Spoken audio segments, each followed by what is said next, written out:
Walaupun sudah purna tugas dari Presiden, Jokowi terlihat terus mempertahankan citra dirinya. Citra sebagai mantan yang memikirkan rakyat, yang pernah berjasa membangun infrastruktur, yang berkorban agar Prabowo menang Pilpres, yang seolah-olah dihinakan karena telah dipecat oleh PDIP. Jokowi kekeh belum bergabung ke partai politik manapun. Meski telah ada beberapa partai yang membuka diri siap menerima Jokowi. Saking kuatnya Bapak Presiden Prabowo Subianto. Dikit-dikit yang salah Jokowi, dikit-dikit yang salah Jokowi, dikit-dikit yang salah Jokowi. Coba sekali-sekali nyalain Pak Prabowo.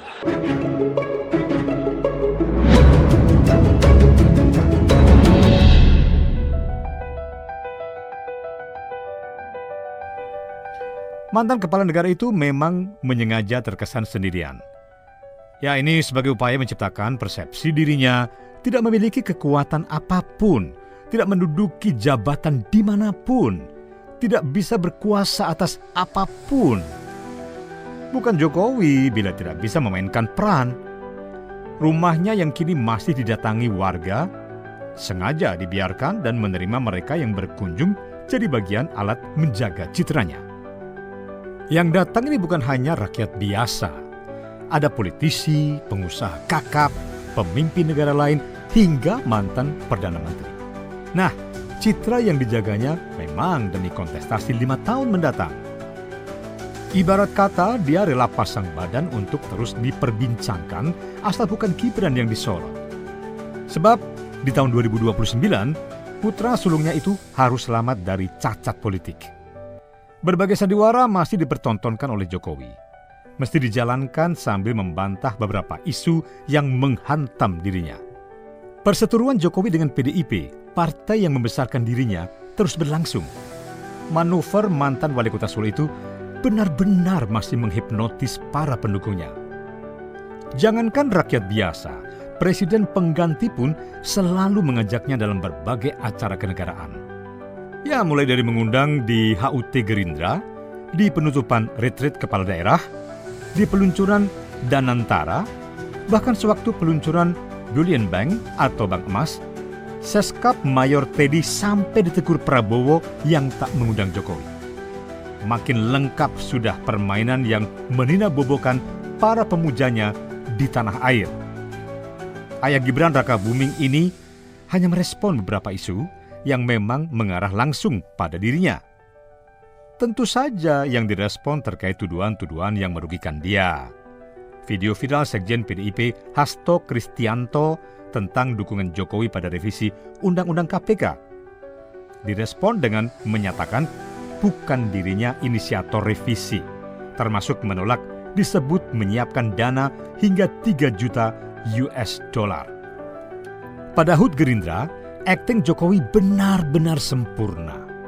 Puja-puji pada Presiden Prabowo diikuti kalimat seolah kini yang jadi sasaran kesalahan. Jokowi menyebut, saking kuatnya posisi Ketua Umum Gerindra itu, yang disalah-salahkan dirinya.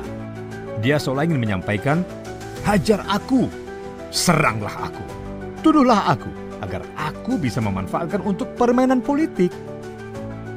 Berbagai masalah bangsa yang saat ini seperti pemangkasan anggaran, gemuknya kabinet, lemahnya ekonomi hingga kasus korupsi Pertamax oplosan, mau tidak mau mempresentasikan warisan pemerintahan sebelumnya. APBN dipangkas habis-habisan. Sebenarnya tidak sekedar disebabkan dialokasikan buat makan bergizi, melainkan juga untuk membayar utang jatuh tempo pemerintah. Utang jatuh tempo itu jumlahnya mencapai lebih dari 30% APBN. Ya, itu baru utang dan bunga jatuh tempo tahun ini.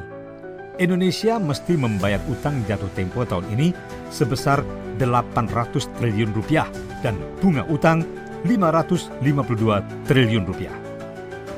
Banyak rakyat tidak sadar selama 10 tahun pemerintahan Jokowi, utang Indonesia membengkak berlipat ganda dari semula 2.000 triliun rupiah menjadi 8.000 triliun rupiah. Kondisi ini bertambah sulit dengan ketidakberanian Presiden Prabowo melepas ketergantungan dari Jokowi. masih banyak Menteri Jokowi yang sekarang menjabat. Ditambah orang-orang partai koalisi yang juga diberi tempat. Baik partai pendukung yang punya wakil di Senayan hingga partai gurem, semuanya mendapat kursi pemerintahan. Dengan jumlah pejabat mencapai 150-an orang, baik menteri, wakil menteri, utusan khusus, juga kepala badan, kepala lembaga. Nah, ini beban anggaran negara tambah berat. Pertumbuhan ekonomi jauh dari yang ditargetkan atau dijanjikan oleh Prabowo yang mencapai 8%. Kini, ekonomi kita sedang terseok-seok, bukan disebabkan pemangkasan anggaran, pelunasan hutang, makan bergizi juga, tetapi ya karena tidak ada stimulus ekonomi pemerintah yang menggerakkan sektor real di tingkat bawah. Mendistribusikan 300 triliun rupiah, pemangkasan APBN yang semula alokasi kementerian dimasukkan ke Danantara menyulitkan kinerja ASN. Dan semua rencana hingga kebijakan Prabowo ini membuktikan Jokowi malah mendukung pemimpin negara yang tidak punya visi mensejahterakan rakyat. Yang dipikirkannya hanya sebatas bagaimana Gibran terpilih sebagai cawapres. Posisi strategis itu akan membuka peluang bertarung di kontestasi 2029 dan di berbagai elemen masyarakat yang memahami situasi politik yang terbaru, mereka menolak intervensi Jokowi pada pemerintahan. Aksi Adili Jokowi, Demo Indonesia Gelap, pelaporan dugaan korupsi keluarga Jokowi ke KPK adalah sebagian upaya untuk menghentikan dampak kerusakan yang ditimbulkannya. Terbongkarnya kasus Pertamax oplosan yang merugikan negara hingga hampir 1 kuadriliun atau 1.000 triliun. Ini sangat menyesakkan dada. Dari informasi yang beredar, Pertamax oplosan yang dilakukan oleh anak perusahaan Pertamina, Patraniaga, memperlihatkan tata kelola BUMN yang tidak proper. Ini Anda mau jujur? Coba tebak, siapa Menteri BUMN-nya? Siapa Menteri ISDM-nya? Siapa Menteri Keuangannya? Ketiganya adalah menteri-menteri lama sewaktu Presiden masih dijabat oleh Jokowi. Dan kelakuan mengoplos Pertalite untuk dijual sebagai BBM Pertamax dari 2018 hingga 2023 tidakkah bisa berjalan lancar tanpa ada campur tangan kekuasaan? Kenapa mereka bisa secara bebas melakukan perbuatan jahat itu? Mengapa regulasi ketat yang mestinya berjalan tidak bisa mendeteksi? Mengapa pula Pertamina sebagai perusahaan induk tidak mencium kejahatan yang luar biasa ini? Dengan kerugian per tahun mencapai 193,7 triliun rupiah per tahun. Ini kemana mereka mengamankan uangnya? Benarkah keuntungan material itu disimpan oleh para pelaku yang kini sudah resmi jadi tahanan kejaksaan? Bagaimana kita berpikir logis? Uang sebesar itu aman dari endusan PPATK, lembaga yang memang berwenang mengusut aliran dana yang tidak wajar. Benarkah kasus yang menimpa para petinggi Patraniaga dan perusahaan mitra sama sekali tidak berkaitan dengan petinggi Pertamina? Tidak ada urusannya dengan Menteri BUMN atau Menteri ISDM, beneran tidak pula terkait dengan mantan Presiden Joko Widodo. Sejak itukah para tersangka mampu menyimpan uang hampir 1.000 triliun rupiah dengan nama tanpa berbagi dengan pihak lain? Tidak hanya kasus Pertamax oplosan yang mengejutkan rakyat. Putusan MK untuk mengulang pilkada di 24 kabupaten kota makin mencerminkan efek pilpres juga merembet dalam pilkada. Pilkada ulang tidak hanya untuk puluhan TPS, belasan desa, atau beberapa kecamatan, melainkan satu daerah. Ini jelas memperlihatkan bahwa kualitas penyelenggara pemilu baik KPU dan Bawaslu pantas dipertanyakan. Pilkada ulang di berbagai wilayah mencerminkan penyelenggara pemilu tidak bekerja profesional, independen, terbebas dari kepentingan kekuasaan.